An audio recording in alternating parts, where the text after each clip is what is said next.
नमस्कार मित्रों, वास्तुशास्त्र के एक अगले एपिसोड में आप सभी लोगों का फिर स्वागत है। आज मैं बताना चाहूँगा कि कुछ थोड़ा छूट गया है नैऋत्य कोने के बारे में। आज मैं उसके बारे में बताना चाहूँगा कि नैऋत्य कोने में हमें क्या क्या करना चाहिए। अभी क्या बाकी रह गया है थोड़ा सा और बता दूँ तो नैऋत्य कोना हम प्रारंभ करते हैं। तो मान लीजिए आपका नैऋत्य है तो उसमें हमें क्या करना चाहिए। तो ये ऐसे हम बनाएंगे इसको।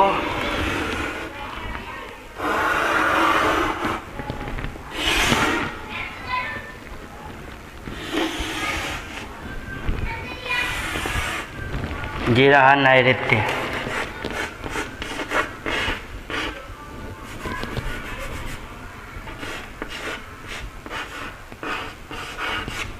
नैऋत्य बनाया।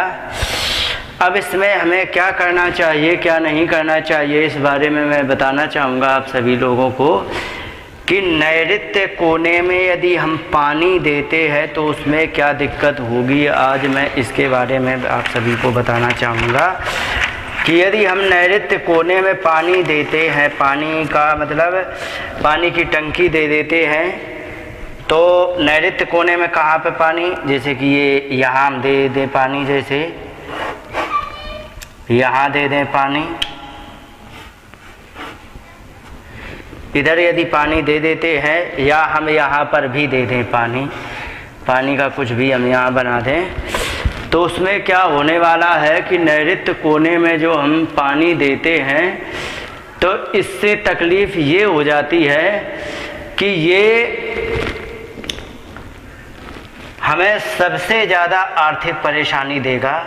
और इसमें क्या है कि ज़िंदगी जी तो जाएगी लेकिन घसीट के जी जाएगी। ज़िंदगी जीने का कोई महत्व तो नहीं रहेगा। क्यों नहीं रहेगा? क्योंकि ज़िंदगी यहाँ से बड़ी तकलीफ़ में होती है। तकलीफ़ में ज़िंदगी घसीट कर जीने से कोई फ़ायदा नहीं होता है। इसलिए यहाँ पर ज़िंदगी घसीट कर जीनी पड़ती है और मृत्यु दोष ये बनाता है। इससे मृत्यु दोष होता है। और पानी की टंकी हम 3 जगह कभी नहीं दे सकते। एक तो ये नैऋत्य में, दूसरा अग्नि कोने में, या हम यहाँ पर कह दें अग्नि कोना यहाँ पर भी है, ठीक है, यहाँ पर भी हम नहीं दे सकते और यहाँ पर भी नहीं दे सकते। और हम दक्षिण में यहाँ पर हम पानी की टंकी नहीं दे सकते हैं, या फिर हम यहाँ पानी की टंकी हम बिल्कुल नहीं दे सकते हैं। अगर जो हम यहाँ पर पानी की टंकी देते हैं तो यहाँ पर दरिद्रता का योग बनाता है। और दरिद्रता होने से ज़िंदगी भी बहुत परेशानी होती। चूँकि आजकल आर्थिक ज़माना है, धन की कमी है, तो आप कुछ भी नहीं कर सकते, केवल मन के लड्डू खा सकते हैं, असली में नहीं कुछ हो सकता है। तो इसलिए धन यदि नहीं है तो बड़ी समस्या होती है। तो इसलिए सबसे ज़्यादा तो ये हमारे दरिद्रता का योग बनाता है। अब इसके बाद मैं बताना चाहूँगा कि जिस व्यक्ति का घर का दरवाज़ा नैऋत्य कोने में है, नैऋत्य कोने में यदि घर का दरवाज़ा है तो उसमें क्या होने वाला है कि वो उस घर के बच्चे जितने होते हैं वे प्रायः बिगड़ैल होने की आशंका होती है, उनमें वे बिगड़ैल हो सकते हैं। तो इसलिए कहने का मतलब ये है कि यहाँ पर कोई भी हमें दरवाज़ा नहीं देना चाहिए और बच्चे ज़्यादातर बिगड़ सकते हैं, इसलिए यहाँ पर हम दरवाज़ा कभी नहीं दे सकते हैं। तो अब मैं आगे बताना चाहूँगा कि मान लीजिए कि ये कोना नैऋत्य कोना यदि बढ़ गया तो क्या होगा। जैसे कि एक ये ले लिया, ये ले लिया, ये ले लिया और ये एक ये ले लिया, ऐसे कर दिया, तो ये जैसे बन गया। तो इसमें हमारा क्या है, नैऋत्य कोना बढ़ गया। इस बढ़े हुए नैऋत्य कोने में क्या दिक्कत होगी कि इस नैऋत्य कोने में बढ़े हुए में सबसे बड़ी दिक्कत ये होती है कि ये 15 साल के बाद व्यक्ति को 3 चीज़ों से दुखी करेगा। एक तो धन से, दूसरा स्वास्थ्य से और तीसरा रिश्ते से। इससे रिश्ते भी खराब हो जाएंगे और धन भी कम हो जाएगा और स्वास्थ्य भी खराब होगा, क्योंकि राहु के पास वैसे ऑलरेडी ये जगह है। अब ये राहु की जगह इतनी है, लेकिन अब जैसे ये बढ़ गया हमारा, तब इसमें राहु को थोड़ी जगह एक्स्ट्रा मिल गई।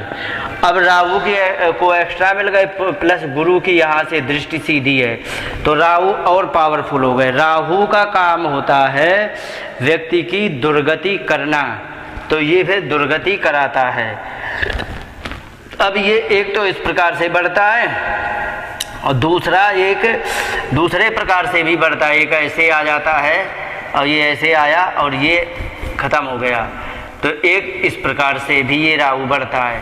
तो एक ये भी राहु का कोना बढ़ा हुआ है और एक वो उस तरह, इस तरह से जब बढ़ते हैं तो ये व्यय का कारक होता है और धोखा दे करके ये व्यय कराता है। धोखा किस प्रकार से होता है इसके बारे में थोड़ा सा और विस्तार करना चाहूँगा। जैसे कि कोई व्यक्ति है, तो वो व्यक्ति यदि उन्नति कर रहा है तो पहले क्या करेगा, जैसे एक स्ट्रेट लाइन है जीवन की, उन्नति करना है तो पहले तो थोड़ा गया ऊपर, ठीक है, अब यहाँ से फिर वो गिरेगा और ये अंतराल हमेशा उठने, एक बार उठना एक बार गिरना, ये 2.5 साल के बीच में हो जाएगा। फिर ऐसे गिरा, फिर ऐसे उठा थोड़ा, फिर वो गिरा, फिर जब ये गिरा तो फिर उठा, फिर गिरा, फिर उठा, फिर गिरा, फिर उठा, फिर गिरा। इस प्रकार से इसके जीवन चलता है। अब इसमें क्या होता है कि देखो, अब मैं आपको ग्राफ से समझाना चाहूँ तो उठा, फिर गिरा ज़्यादा, फिर उठा, पहले से थोड़ा ज़्यादा उठा लेकिन गिरा पहले से और ज़्यादा, फिर उससे फिर थोड़ा उठा पहले वाले से, फिर ज़्यादा गिरा, फिर ऐसे करते करते अंत में वो स्थिति आ जाती है कि आदमी उठता कम स्पीड में है, गिरता बहुत जल्दी में, बाद में जो ये गैप आ जाता है, ये जो गैप आया तो ये गैप जो होता है ये व्यक्ति को फिर संभलने नहीं देता है और ये संभलने का मौका ना मिल पाने के कारण कई एक फैक्ट्रियाँ, कई एक कारखाने, कई एक दुकान, कई एक मकान बर्बाद हो गए हैं। अब ये होते कैसे इसके बारे में बताना चाहूँगा। एक तो दरवाज़ा दे दिया, प्लस जैसे कि ये दे दिया। अब इसके बारे में मैं बताना चाहूँगा कि जैसे हमने दे दिया तो इसमें क्या है कि जैसे कि उसका प्लॉट था एकदम सीधा था, ऐसा था, लेकिन यहाँ पर उसने दरवाज़ा दे करके ऊपर से टीन और डाल दी और यहाँ कारवार खड़ी करने के लिए या फिर थोड़ा सा उसने कुछ भी कर दिया, तो ऊपर जो ये टीन पड़ी है एक तो ये भी कोना बढ़ा देती। तो ऐसे कई एक फैक्ट्रियाँ बंद हो गई हैं, तो इसलिए ये सब दुर्गति का कारक है और ये दुर्गति से आदमी संभल नहीं पाता है। अब एक बात और बता दें, जैसे कि क्या होता है कि कोई एक प्लाट है, जैसे ये है कि एक प्लाट, और किसी की जगह थोड़ी ज़्यादा होती है और बीच में 3 साइड ओपन बनाता है, तो ऐसे कर देता और ऐसे कर देता और ऐसे कर देता और ये ऐसे होता है। अब वो क्या करते हैं कि यहाँ पर उसको कोई एक कमरा बना देते हैं, कोई भी कमरा यहाँ बना दिया, कुछ भी उसमें रखने के लिए कमरा बना दिया गया। तो ये जो कमरा बनाया गया है इसमें, तो ये जो कमरा है तो ये व्यक्ति को संभलने का मौका बहुत कम देता है, ये वाला कमरा। तो इसलिए एक बात और बता दें, किसी भी कोने में कोई भी कंस्ट्रक्शन नहीं होना चाहिए। जैसे कि ये है तो ना तो हम इस कोने में कुछ बना सकते हैं और ना ही हम इस कोने में कुछ बना सकते हैं, ना ही हम इस कोने में कुछ बना सकते हैं। ये जो कंस्ट्रक्शन होता है ये हमारे लिए नुकसानदेह होता है, इसलिए हम इस कंस्ट्रक्शन को कभी भी पास नहीं करते जो तीनों कोनों में बना देता है। ये कोने कभी नहीं होने चाहिए। इसलिए मैं बताना चाहूँगा कि कभी भी किसी भी कोने में आप कंस्ट्रक्शन नहीं बना कर सकते हैं। इसलिए मैं आपसे सभी से निवेदन करूँगा कि इसमें कभी भी ये जो बना दिया, तो इससे कोना बढ़ जाने से एक दोष बन जाता है और उस दोष से हमें बचना होता है, तो उस दोष से बचना ही चाहिए। तो इस प्रकार से हमें कभी भी नहीं बनाना चाहिए। अब मैं बताता हूँ कि कभी कभी क्या होता है कि मान लीजिए कि ये प्लॉट है, तो प्लॉट है तो ये क्या है कि ये थोड़ा ऐसे होकर के ये ऐसे सीधा आया और ये सीधा है, और इसके बाद ये नीचे जाके और फिर ये ऊपर ऐसे बढ़ गया, तो ये कोना जो बढ़ गया, या फिर हम कह दें कि ये कोना ना बढ़ के कोई एक कोना बढ़ जाए। जैसे कि मैं बताना चाहूँगा आपको कि एक तो ये प्लॉट हो गया, एक इस प्रकार से भी कोना बढ़ता है, एक और कोना बढ़ता है जो होता है ऐसे करके, ऐसे ऐसे और ये ऐसे ऐसे और ऐसे, एक ये कोना बढ़ता है। तो ये जो कोना बढ़ते हैं तो ये हमारे लिए सभी बड़े दुर्गति के कारक होते हैं। इनसे क्या है कि इससे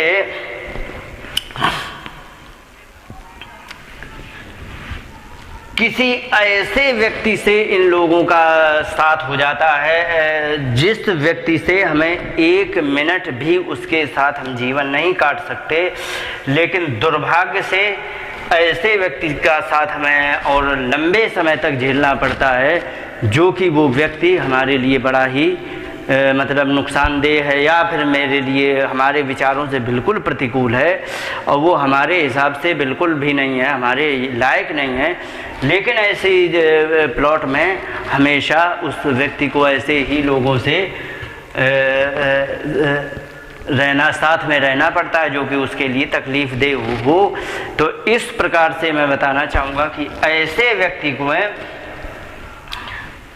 बड़ी समस्या होती है और ऐसी दिक्कत का सामना करना पड़ता है, क्योंकि जिस समय हमारा साथी अगर जो कहते ना वरु भल बास नरक मही ताता, दुष्ट संग जनि दे विधाता, दुष्ट व्यक्ति का संग नहीं होना चाहिए। दुष्ट का मतलब क्या, यदि सच में कोई दुष्ट है तो उसको दुष्ट ही मिले तब तो उससे बनेगी, लेकिन एक चोर एक ईमानदार तो एक दूसरे के दुष्ट ही होते हैं।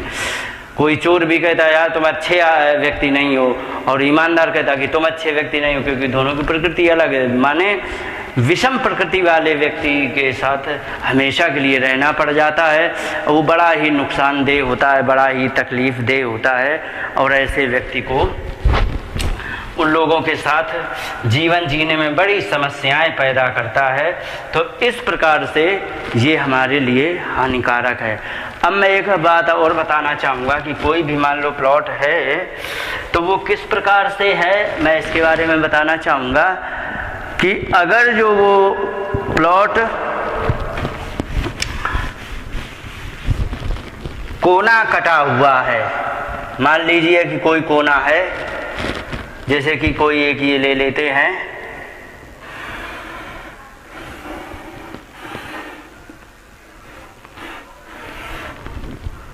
ये है, तो इसमें क्या है कि कोना कट गया, या फिर वैसे तिरछा करके भी हम कोना काट सकते हैं। ये ऐसे हो गया, ऐसे हो गया, और ये ऐसे हो गया, और ये ऐसे हो गया। ये इस प्रकार से अगर जो है, तो अगर जो हमारा ये कोना कट गया तो फिर हमें बड़ी दिक्कत होगी। इसमें क्या क्या समस्याएं आएंगी इसके बारे में मैं बताना चाहूँगा कि इसमें वास्तु पुरुष के जो पैर हैं वो कट जाने के कारण क्या क्या समस्याएं आएंगी इसके बारे में मैं बताना चाहूँगा। तो इसमें क्या है कि वास्तु पुरुष के पैर कट चुके हैं तो उस व्यक्ति को पैर की सबसे बड़ी समस्या आएगी, क्योंकि हम जो भी उछल कूद और जीवन में उन उत्थान पतन जो भी करते हैं तो पैरों के माध्यम से ही करते हैं। तो इसलिए ये हमारे लिए सबसे ज़्यादा हमारे बुरे दिन दिखाने के लिए होता है, और इससे हमारी आर्थिक स्थिति बहुत कमज़ोर रहेगी और हम दूसरे के आश्रित ही जीवन जी पाएंगे कि हाँ साहब तुम सपोर्ट करो तो हम कर सकते हैं, तुम करो तो हम कर सकते हैं, अन्यथा मैं अपने, माने वो स्वतंत्र निर्णय लेने में असमर्थ होता है क्योंकि उसके पास कुछ साधन नहीं होता है। तो ऐसे व्यक्ति कभी भी स्व आश्रित नहीं रह सकते हैं। ऐसे व्यक्ति क्या होते हैं कि प्राय करके दूसरे के चक्कर में रहते। दूसरी बात, जो पैर कट गए हैं इसके बारे में बताना चाहूँगा, तो उसे पैर के दर्द की समस्या बनी रहेगी और एक्सीडेंट में पैर में चोट लगने की भी समस्या बनी रहेगी। तो ऐसी समस्या से बचने के लिए अब इसमें उपाय मैंने पहले बता ही दिया है, या फिर आप इसमें तार डाल सकते हैं। यहाँ से ऐसे सीधे तार डाला जा सकता है और तार डाल करके ही हम इसका निवारण कर सकते हैं। तो इसलिए ये इस प्रकार से हम इसमें उपाय करेंगे।